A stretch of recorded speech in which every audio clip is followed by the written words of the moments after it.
Welcome to the Recruitment Mentors podcast. My name is Hisham Azuz. Today, I'm really excited to be joined by Bernadette Clarke, who is the director of the public sector division at Evolution Recruitment.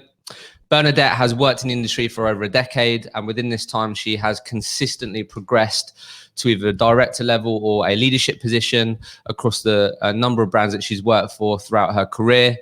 Bernadette is extremely passionate about moving the needle on diversity within the sector that she recruits in, as well as the recruitment industry. She actively mentors within women in recruitment, and also has recently joined us at the Recruitment Mentors community as well. Now, as well as this, she has launched the Exchange NHS podcast, where she actively interviews leaders within the public sector.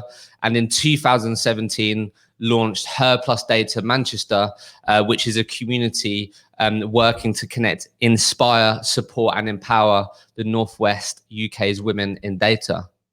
Bernadette, or should I say Bernie? I know I said Bernadette a number of times there. Everyone but Bernie, yeah. Well, welcome to the podcast. How are you? You make me sound amazing.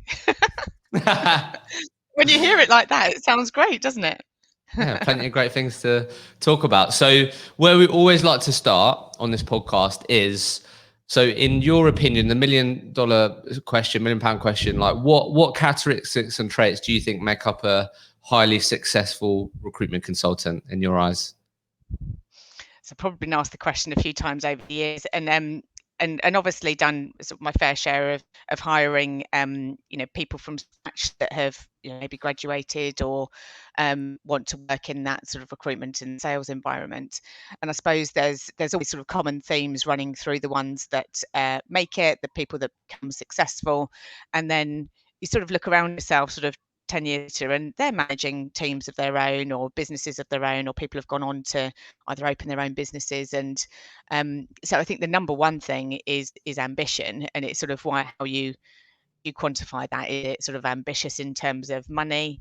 Money's one thing. Money's that's the financial side. I think you need more than that. You need an internal drive, and you can't say where that comes from in a person, whether it's your background, whether it's your aspirations, whether it's your culture, whether it's your the people around you. But the people that have been successful want a little bit more out of life than your average, and so they're willing to put the effort in.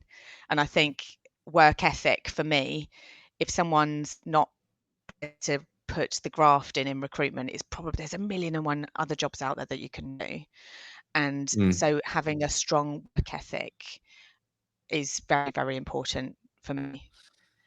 So we can talk about the other things like, I'm sorry.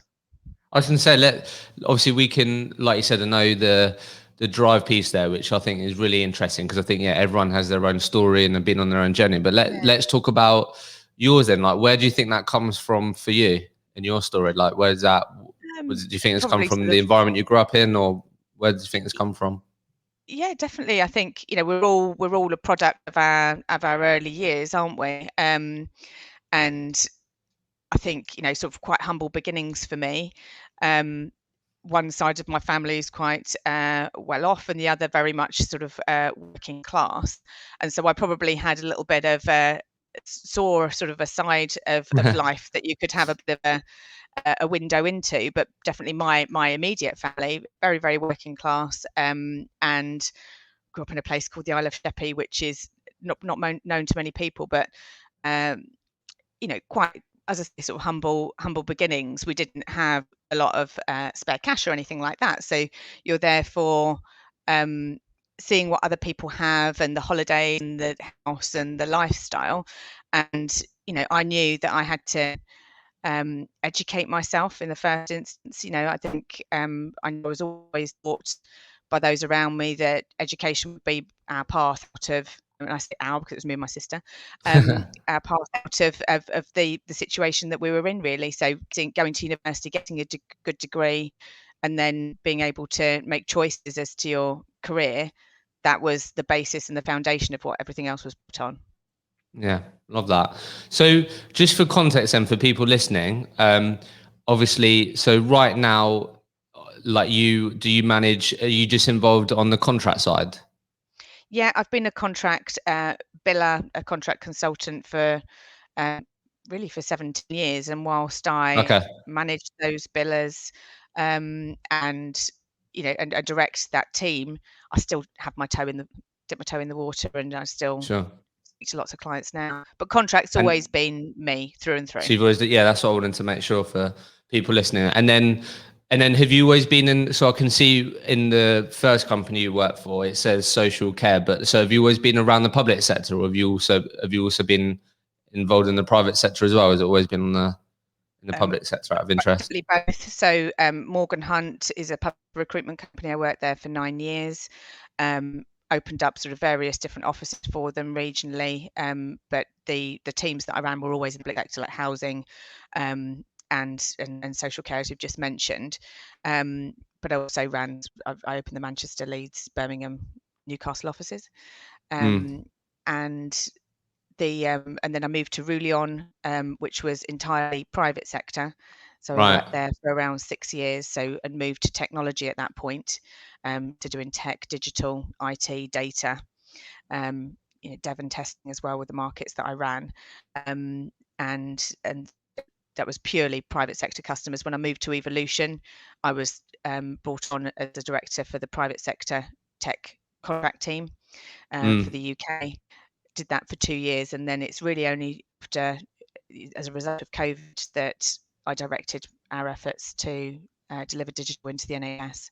Okay, got it. Perfect overview. So that's really good context. So I guess, look, let's just dive into like the really good stuff then that I think people are going to want to obviously hear from your point of view. Like, what do you believe sort of makes a great contract recruiter great? Like, what do you think great contract billers have in common? Would you say, when I ask that to you, what immediately comes up for you? I think contract is probably going to, I don't want to upset anyone that's a perm biller here, but um, contract is complex. There's Yeah. a little bit more to it than placing, even in terms of the compliance that's attached to it, and all of that kind of thing. So lots and lots of moving parts. So you have to be really good at keeping your eye on the ball at business development, as well as doing managing your contractors. You only grow, obviously, if you're in your book, if you're good at managing your base and not letting that Mm, base, those runners sort of fall away from you. So you have to have your eye on anything new jobs, business development, contractor management, and bringing your pool of contractors through. So you have to be good at all of those things at one single time, which some people find that quite difficult to manage all of those things. I think contract tends to be a little bit more salesy. There are people that they're not waiting for the next contract deliverer to come through, are they? You need to be able to mm, have very, very good hunting skills, and that sort of not taking no for an answer, the resilience and determination that everyone in recruitment needs to display. But I think, if I'm looking around the room that we, the office that I'm in now, a couple of them worked at the weekends, more than happy to put in a little bit of craft in the evenings. And I don't know if people want to hear it or not, but it's about going the extra mile and being probably prepared to make a few sacrifices in your personal life throughout the week in order to get those gains eventually, so that you can you yeah. enjoy other aspects of your personal life. Sure. So, a couple of things I just want to sort of zoom in on that Hmm. most recruiters will message me that they want to find out, learn about, ask people on this podcast. So, the two things are, one, the new business side of things. That's always a popular area that people always message around, want to hear how people have improved on that and these types of things. And then two, the time management, the systems, like what I guess what your day plan looks like now, or when at the peak of when you was a contract biller compared to what it looked like early on. People want to obviously hear these types of things. So let's start with the time management and these types of things, if that's okay with you. So you said even more, and I feel like obviously I used to work in permanent recruitment, and people listening who operate in that world as well will also say to you that they're spinning loads of plates and these types of things, right? But I think fair to say, whenever I've interviewed contractors, they've got to be like really on the ball with like everything that's going on. Like that person that's coming to the end of their, I don't know, there might be just even more going on. So I guess That's a really common thing that people want to know. So like sort of Bernie early on in her career, as you were working out what worked for you and these types of things, like what has massively changed in your sort of day plan when you were really producing the higher numbers compared to when you were early on out of interest? Like what does a typical day look like? What did it look like when you was in a Yeah. full out billing role? And I will go back a few years rather than talk about the present Yeah, time, if yeah, that's okay. So, I think when you're first starting out, you're not aware of like your ratios, you're not aware of how many calls yeah, it takes to, for example, to pull a job. So I worked that out quite quickly. And for me, I needed to make about 25 BD calls to then pull a position, and then yeah, then you can work out how many placements that you're going to make a month, and you can become quite scientific about it. You're also graph to where you get into a customer in the first place. And I think people sort of miss a trick a little bit. They might be doing lots and lots of new business calls to new organizations, but have they fully maxed out the organizations that they've already placed with? So, the common thing about sort of landing and expanding, that was probably where I did pretty well. I would always highlight where there were pockets um, of business that I could do, and then get people to recommend me over to other managers. So you're actually, from one customer, you might have multiple contractors running. If I think about one particular customer I worked with, had about 30 contractors in one organization. wow, So you can, whilst you've got risk there, because what if suddenly that tap turns yes, off, less that diversified. organization? Yeah, Yeah. yeah, And you've got sort of lots of eggs in one basket. Obviously, that really helped me significantly in terms of time. So I think when I was probably doing the best in terms of my financials, I had about 4 or 5 customers where I had multiple contracts, and then I had ones and twos in, say, another 5 or 6 customers. yeah, And that sort of spread the book. And I always try to sort of enhance what I already had, because getting into a new organization was a lot harder. yeah. In terms of day plan, um, in Morgan, it was really pre-designed for you, not an awful lot of autonomy. Like, Okay. you could have walked into any Morgan Hunt office at 10 o'clock and everyone was switching to BD from candidate time, Right. Okay. like little Okay. robots almost. And um, and I suppose after a couple of years you get a bit fed up with that, because you want your own to Mm. add your own spin on things. Yeah, yeah, yeah. But there's definitely something to be said for structure, and something to be said for that discipline and routine, because I still instill that now into people that join. Fair enough, once people have got sort of a little bit more experience, they can sort of change the times that they're doing things. But broadly speaking, you have to do some business development every single day as a contract recruiter. If you don't, if you spend all your time on delivery, you're going to turn around and not know what jobs you're going to be placing next. So even when my consultants are at their busiest, I still ask them to carve out an hour of business development day. And I think Wow. Okay. it's a bit of a golden rule.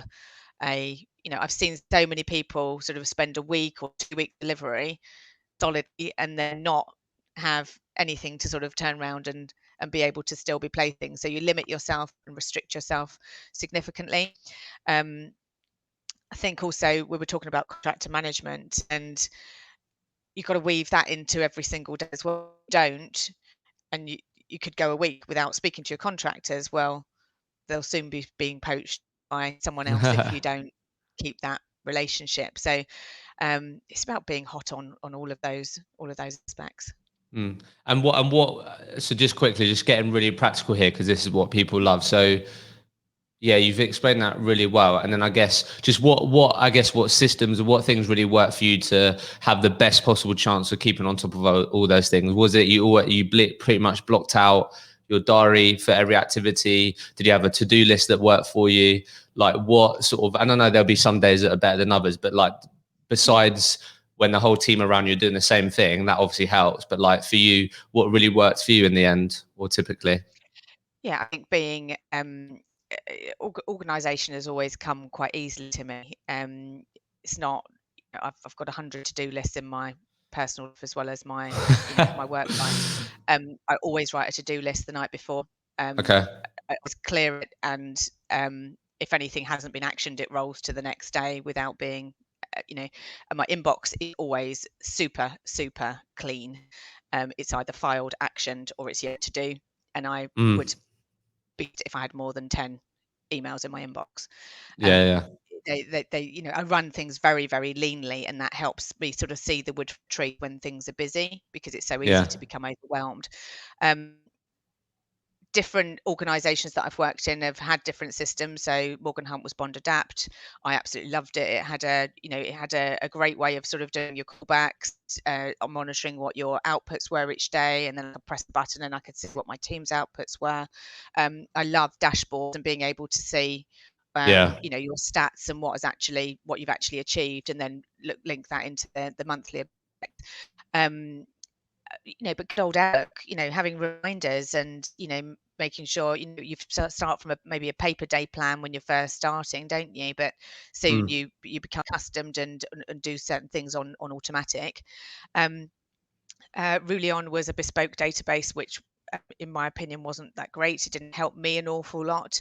It was more of a candidate management tool than a business development tool. And at Evolution, we use multiple things, but we're big fans of Trello. Trello's great. All of our and I think working in tech, people are very, there's much more advanced tools than Trello out there. But for me, it's a really useful tool, moving cards along, everyone having shared access to those boards so that you can see where updates are, getting the notices through so that you can understand where things have moved from. And then just being able to log into a Trello board from wherever you are and being able to manage your own test See what's time. going on. Yeah, nice. And you can use a lot of Trello for free, by the way, for anyone listening that's sort of always trying to look for a tool that can help them. And I guess just really quickly, so you organize your inbox by filed, actioned, and to do, you said? Yeah, absolutely. Okay, So nice. I hardly, so right now, as I've been on meetings all day, my inbox will be building.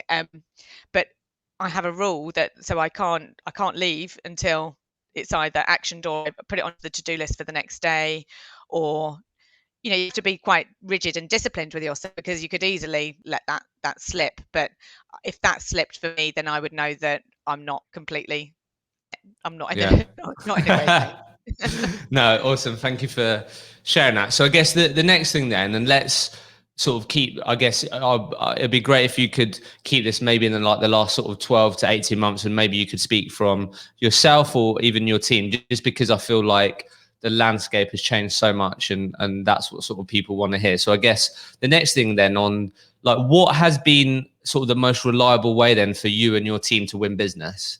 And get the most out of that business development time. There's one thing making the time for it, but then there's another thing doing it effectively. So like what comes up for you? And there might be a couple of ways, but what's ended up being like the best sort of most reliable way of you and your team to be winning business on the contract side of things out of interest? So Evolution didn't recruit in the NHS 18 months ago. Wow. And now we are, I would say, I suppose without blowing around trumpets, recognised as a brand that delivers into the NHS. Definitely Amazing. got sort of multiple customers across multiple NHS organisations, and winning business ahead of competition quite easily. And I think the thing that and Hisham, you've definitely had something to do with this as well, in helping to understand how personal brand could really aid me, and I very much enjoyed doing the sessions that you ran at Evolution. Sort of getting your name out there, but by giving something back to the market that you're in, helps you then to be able to take something from that market. And by taking, I mean being able to place business and make revenue. But the single biggest, I suppose, tool in our toolbox is the podcast, the roundtables, and the article series that we do. I was able to leverage the experience I had from Her Plus Data in hosting sort of quite large and understanding the types of conversations that people wanted to talk about. And then take that into, I've done a female leadership series in tech in the NHS. Had the privilege of interviewing around 60 female leaders in tech who've then become my customers. And because you're building up sort of quite a bond with them as you're talking, then it sort of makes sense that then you'd end up working with them and delivering their talent as well. I definitely didn't want to be pigeonholed into just talking to women. So for me, I was looking for angles to talk about things that appealed to men and women. And men definitely want to talk more about the tech and the projects that they've delivered, the things that they've actually executed and facilitated in the organization.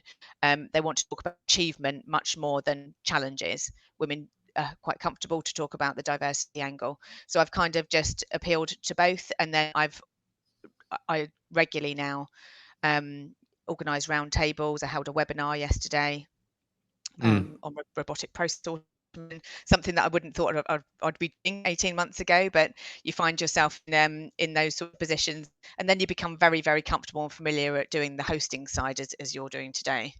For that's sure. been our best angle. So just on this then, you don't have to give us all the secrets and like go into loads of details in your processes, right? But like, would you mind just like painting a picture for us?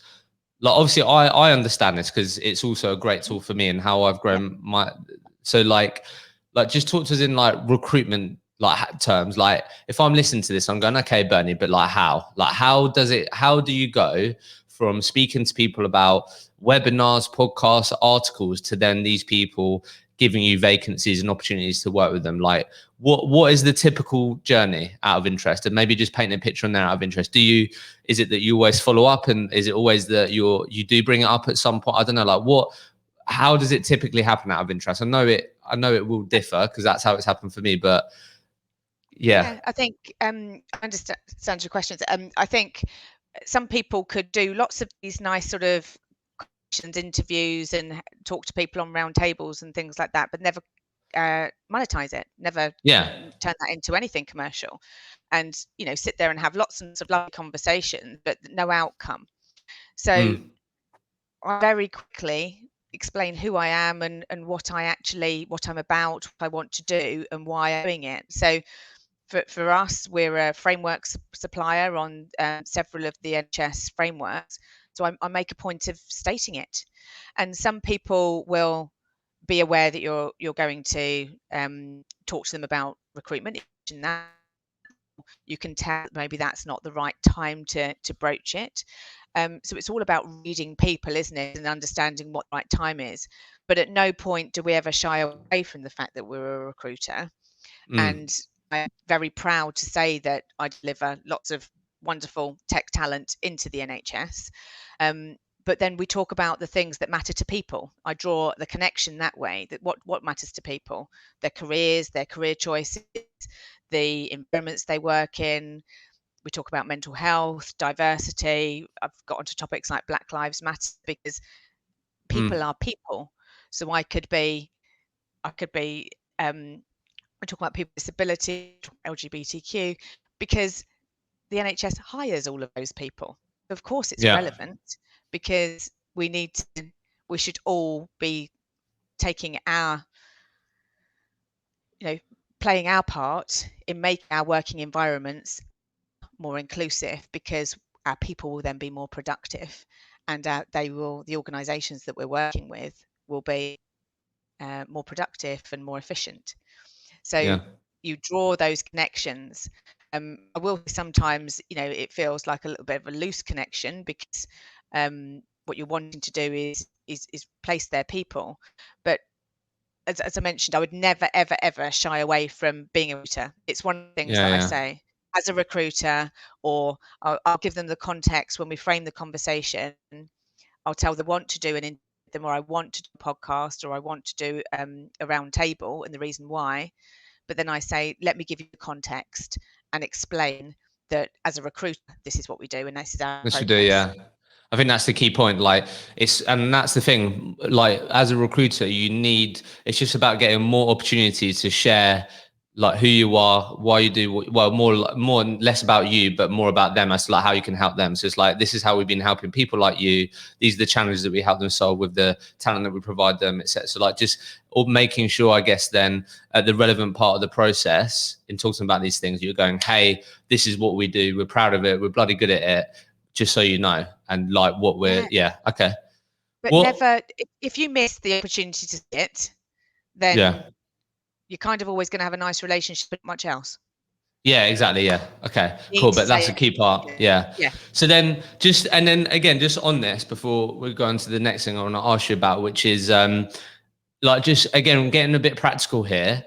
Like, what does the outreach look like? Because I think that's what people are interested as well. Because it's like the typical reasons why I may call a particular target client will be specking in a CV. I know I've helped such and such like you, or referral or whatever. So like, what does the outreach look like out of interest, and how have you found that being received? Has it been received better? Have you got more people coming back to you? Like, what does that outreach look like as well to target prospect clients? So the same with any sort of getting together a project on LinkedIn of a target audience, or getting a the same situation would apply to this. And you've got to be mindful that you're not going to get 100% hit rate. I get 100% hit rate when it's a referral. When someone says, I've really enjoyed talking to you about female leadership, please talk to my colleague here. I'll copy you in and we will do the same thing, and I'll chat to her tonight about how it was. That's 100% hit rate. But if I'm sort of sending out a mass message to people, then I would say I'd be happy if it was around sort of 40% hit rate, and I would think that would still be quite high. It's all about the way what you put into the message, using leverage from your output. So getting your first one is probably going to be the most difficult. So I chose someone in the marketplace that was very prominent, that I thought other people would be very, very keen to hear about. And if I got her to do it, I had bit of a domino effect. A snowball. And so it gained momentum, and it gained that momentum really, really quickly. I appreciate for every market there might not be that that one person, but you know your markets. A recruiter knows their market pretty well. You can go to the number one client in your market and reach out to someone there, and then, but the messaging has to be really well written. It has to be, the language that you're using is non-recruitment. Your reasons have to be, you're not mentioning recruitment in any of that message at all. It's more about, I got you, man. And I'll be honest and say there's an awful lot of ego flattering and telling people that they look amazing and they're exactly the type of person that you want to have speak to. And clearly that works. I love that. Okay, and then just before we finish, what I just really want to talk to you about is sort of just around, really, you always ended up in some sort of leadership position and a few other things, but just really quickly on this, like how do you think, like you've, sorry to highlight this, but you've been doing recruitment for, as you said, like 17 years, right? So I guess, I just want to like commend, I guess what I want to commend and highlight here, and maybe you can comment, like how, like a lot of people would have gone, nah, I know how to do it, or like, we've always done it this way. Do you get what I mean? So I guess, I don't know, I'm just like curious as to like, why was you able to be open-minded to doing it this way? Because I'm sure if I was to say to you 3 years ago that you'd be doing podcasts, like I know you had the event series, but doing podcasts, webinars, all this, and that would have been one of the most effective ways for you to grow your contract business, you'd have gone, good one, or not sure about that, maybe. So I don't know, just curious about that. Like what do you think, why have you been able to be so open-minded and fluid? And And I'd say, so yes, I have been, but also if I think about my boss, Matthew, you probably won't mind me saying, but he's over 55. And so he would, you think, he won't mind me saying this at all, but you would think, that he wouldn't be that, that on things that were current and trendy. And so it is that open-mindedness, isn't it? I think it's just, we're never as recruiters, we never know it all, do we? There's always someone that's billed more than you, that's knows more than you. And I probably have walked in a little bit and t-shirt and all of those things, but you have to move with the time. If you do not move with the times, then you're going to be dead in the water. And I think I'd listened to enough people, and a good there's a lot of innovation at Evolution. A lot of people that are, it is one of our core values. We are, collaborative and ambitious and innovative. And you've got to then breathe it, haven't you? You can have something written on a wall, but you've actually got to be innovative. And I don't say I came up with it. I didn't come up with it by any means. In fact, I would go so far as to say I would have shied away from it. I'm not a outgoing. I probably even said this to you when we did the personal brand session, Hisham. Yeah. I'm quite actually naturally shy. Don't really like to be put out there. Definitely when I'm hosting a webinar yesterday with 80 people on it, I am racked with nerves a minute before. And yet there's also something about we're in a situation now where Teams and video conferencing is just so commonplace. You do something again and again. It just wouldn't matter now whether it's me and you talking or whether there's 1,000 people there sat behind the screen. I don't know. So I'm confident now to talk in sort of these environments really, really freely. I wouldn't say I would probably have the same confidence face. But I think a lot of it comes down to characteristics. Are you prepared to sort of take on other people's new ideas? I'd definitely credit a chap called Chris Bennett, who I know you know, with pushing and saying, but I might have come up with some of the ideas around doing the round tables and articles, but definitely there's a collaboration of people internally. We've got an innovative marketing team. I work with people that are constantly pushing me, and I quite like it. I like being pushed. Yeah, that's amazing. Yeah. So before we finish then, I just definitely want to make sure that we talk about this. So women in recruitment, right? So I guess the way that I want to frame this up is really, I just want to sort of hear your thoughts on how can we impact the amount of women in leadership in senior positions in the recruitment industry. So to give context, and I've shared this a couple of times, and you have a family, right? You have children, don't you? Yeah. So I want to find out from you really, like how you've managed to do both, basically. And the reason why I say that is because one of the bloody hard. yeah, and I just wanted to talk freely about that really, because one of the things that I continue to hear, and I know it's a complex, multifaceted issue and challenge, right? But definitely one of the common things that I hear is that whole sort of crossroads that you must have appeared on, or it may have sort of come up for you where you're like, wow, I put all this work into my recruitment career, I'm doing well, I want a family, definitely, but how am I going to maintain my career and like my family life? Like, I don't know, like how, that's one thing. One, how have you managed that? And any advice for people that aspiring mothers and people that want a family, to how they can maintain both? And two, like how can we move the needle on more sort of senior females in the recruitment industry? I think it would definitely have been a bumpier experience. So my kids are now 11 and 9, twins are 9 and Zach's 11. So I remember it was a guy, actually, one of a close friend. I think he was instrumental in actually writing the paternity policy. It was that, archaic. There was, in recruitment, those, say 12 years ago, organizations didn't even have they didn't even policy. have a childcare voucher, or childcare facility or anything of like that. Whereas now it's just sort of like a given that would be in place. I actually remember being absolutely petrified to tell my boss that I was pregnant.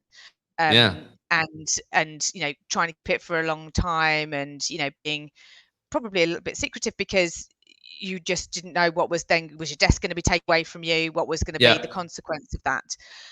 Going back, and that's what happened. My desk was taken away from me, and I was also promised a couple of bonuses that then I didn't receive because I was going off on to mat leave. So I actually opened our Newcastle office while pregnant, and did a lot of work, very heavily pregnant, and really in hindsight, probably wouldn't have busted a gut quite as much if I knew that the goalpost would have been moved. And so you hear of lots of experiences like that. And when I joined Evolution, people were saying to me, having a female on the board was really welcome. Could we think about the return journey for women coming back after mat leave? And there was an example of someone who had a rocky time. I absolutely vowed that she wouldn't have a rocky time the second time around, and we would put our arms around anyone that was coming back, because for women, your confidence is at the lowest ebb it ever is coming back after maternity leave. You've got absolutely, and that needs to be recognised by leaders, and you need to support these women into coming back into an environment that they can manage. They're daunted by having to leave their world in the first place, and then how on earth are they going to have the juggle that? How do you master that? How do you master being the best at work, being no the best you handbook can on it, for is your there? child? It is so difficult. And so our jobs as leaders is to make other people's jobs as easy as we possibly can, not harder. So as you can tell, I've got very, very strong beliefs on this matter. But rightly so. it's about absolutely, and I would say for anyone returning to work, whether that's because you've cared for a parent that's been poorly, or for whatever reason, been sick yourself or whatever, all of these things matter. So I think in terms of it's about sort of supporting those around us. Often on contract, if someone's going on to mat leave, you don't then get your commission. I think that should be a whole scale policy change, that you've put those contractors in, you should earn that commission. If that person would be far more likely to return to a business if their commission has been kept going for them, of course. than people, recruitment companies will say, oh, they're not likely to come back. Well, of course they're not likely to come back if you haven't treated them well in the first place. Policy, it all comes down to policy. What about for anyone listening that's like, what would your advice be, having gone through it, like advice for anyone that is really worried about telling their employer? I don't know, you may have had these conversations, but like, what any sort of practical advice there, or anything that people can think about that might help in that situation? Because I can imagine that being so daunting. And I think there's two instances of women that have gone on mat leave that have either been close to me here at Evolution or on my team, and they were just really, really open and honest. And and one of the girls, when she told me, I stood up and gave her a hug, and she just was not expecting that. She thought that it was almost going to be the opposite of that, in fact. And so I suppose there has to be that transparency, and both women actually continue to do a little bit of work on their mat leaves to keep their hand in. You obviously get your 10 days to keep in touch, but we didn't enforce that if they didn't want to. But if they did want to, it was absolutely fine. We classified even an hour coming in and seeing people as a keep in touch day. nice. People will do, if you treat people well, men or women, they will do their best for you. But you've got to think the best of them, not the best.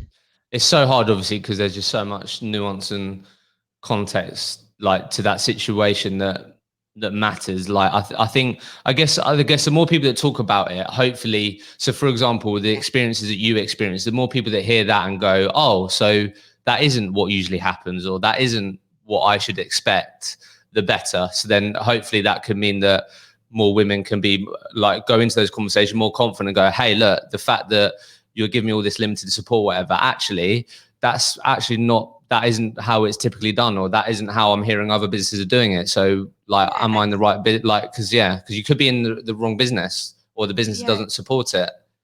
Evolution, the entire board, all are parents. I was the first female on that board, so they're all dads, and there is a slight discrepancy in terms of workload at home. Yeah, of course. But I remember our CEO sort of touched me on the arm. I was leaving for interview, and said to me, my kids still sleep in my bed sometimes. Don't worry about it. It work. When people are human about things, then it actually breaks down those barriers, doesn't it? Yeah, I love that. And obviously, anyone listening that may be in that situation, I know that I don't want to put this on you, but they're happy to reach out to you or drop you a note, because I'm I feel always like happy to, yeah, always, I think that's always. I think important. it's for others, or no one should ever be.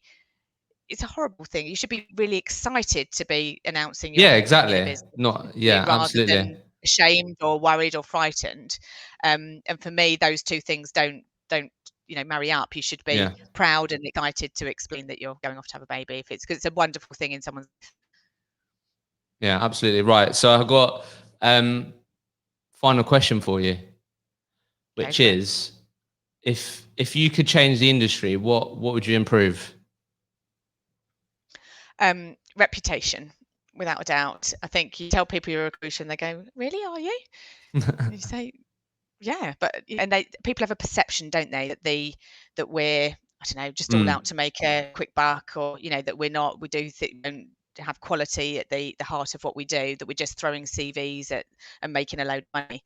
We all know that actually, the skills that's required to actually make those placements and make revenue is, recruiters have got such a lot of skills in their armory. And I think sometimes we don't help ourselves. I think sometimes recruiters can sort of do themselves a disservice. Definitely we're competitive with each other rather than collaborative, in terms of how I think it's changing, and it's changing slowly. But even things like this wouldn't have happened 10 years ago. We'd have keeping all of our yeah, secrets yeah, to ourselves. So I think that, the more that we can be open and sort of share, the more that the industry will get a better reputation. I love that. Bernadette, absolute pleasure. Bernie, should I say? I know, I feel like there's loads more we could talk about, so I feel like we're going to have to get a part 2 for this, but thank you for being super Thank you for open, honest, inviting and me. joining us. Thank you. It's a pleasure.